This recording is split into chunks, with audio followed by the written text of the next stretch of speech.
Hi friends, central கவர்மெண்ட்லேருந்து வந்திருக்கக்கூடிய ஒரு ஜாப் பற்றி இந்த வீடியோவில் பார்க்க போகிறோம். இந்த ஜாப் பார்த்திங்கன்னா இந்தியன் ஆயிலேருந்து வந்திருக்கு. இந்தியா ஃபுல்லாக இருக்கிற எல்லாருமே வந்துட்டு அப்ளை பண்ணலாம். ஜாப்பில் இன்ட்ரெஸ்ட் இருக்கவங்க செப்டம்பர் 3க்குள்ளே அப்ளை பண்ணிக்கலாம். இந்த இந்தியன் ஆயில் கார்பரேஷன்லேருந்து எக்ஸிக்யூட்டிவ் அப்படின்னு சொல்லக்கூடிய போஸ்ட்டுக்கு வந்து வேகன்சிஸ் வந்து அனௌன்ஸ் பண்ணியிருக்காங்க. Through computer based test CBT மூலயமா வந்து உங்களுக்கான செலெக்ஷன் இருக்கும். இதில் கொடுத்துருக்க போஸ்ட்டெல்லாம் பார்த்தீங்கன்னா கிராஜுவேட் இன்ஜினியர் கிரேட் ஏக்கு கீழே வரும். அதுக்கப்புறம் ஆஃபீஸர் லா அண்ட் மார்க்கெட்டிங் ரெண்டுமே வந்து கிரேட் ஏக்கு கீழே தான் வருது. அசிஸ்டன்ட் குவாலிட்டி கண்ட்ரோல், லாஸ்ட்டாக டிப்ளமோ இன்ஜினியர் இது வந்து கிரேட் இஓ அப்படின்னு சொல்லக்கூடிய கேட்டகரியில் வருது. ஸோ டோட்டலாக ஒரு 5 விதமான போஸ்ட்டு. இதுக்கான ஏஜ் லிமிட் வந்து ஒவ்வொரு போஸ்ட்டுக்கும் வேரி ஆகுது. ஒரு சில போஸ்ட்டுக்கு 26 வயசு, 28 வயசு, 30 வயசுலேருந்து மினிமம் ஏஜ் லிமிட் இருக்குது.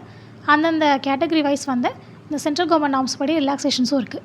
இவங்க கேட்டிருக்க டிசிப்ளினில் பிஇ, பிடெக், டிப்ளமோ, டிகிரி முடித்தவங்கன்னு எல்லாருமே வந்துட்டு அப்ளை பண்ணலாம். இந்த ஜாப் பற்றின மற்ற டீட்டெயில்ஸ் எல்லாமே நீங்கள் தெரிஞ்சுக்கணும்னு ஆசைப்பட்டீங்கன்னா இந்த வீடியோவை லைக் பண்ணிவிட்டு கமெண்டில் வீடியோன்னு கமெண்ட் பண்ணுங்கள். நோட்டிஃபிகேஷனை ஃபுல்லாக எக்ஸ்பிளைன் பண்ணி நான் ஃபுல் வீடியோ வந்து அப்லோட் பண்ணுறேன். அதுக்கு முன்னாடி நம்ம ஆஸ்பிரன்ட்ஸ் இன்ஃபோ யூடியூப் சேனலுக்கு இப்போ தான் ஃபஸ்ட் டைம் வரீங்கன்னா கண்டிப்பாக நம்ம சேனலை சப்ஸ்கிரைப் பண்ணி பெல் ஐக்கானை கிளிக் பண்ணி வச்சுக்கோங்க.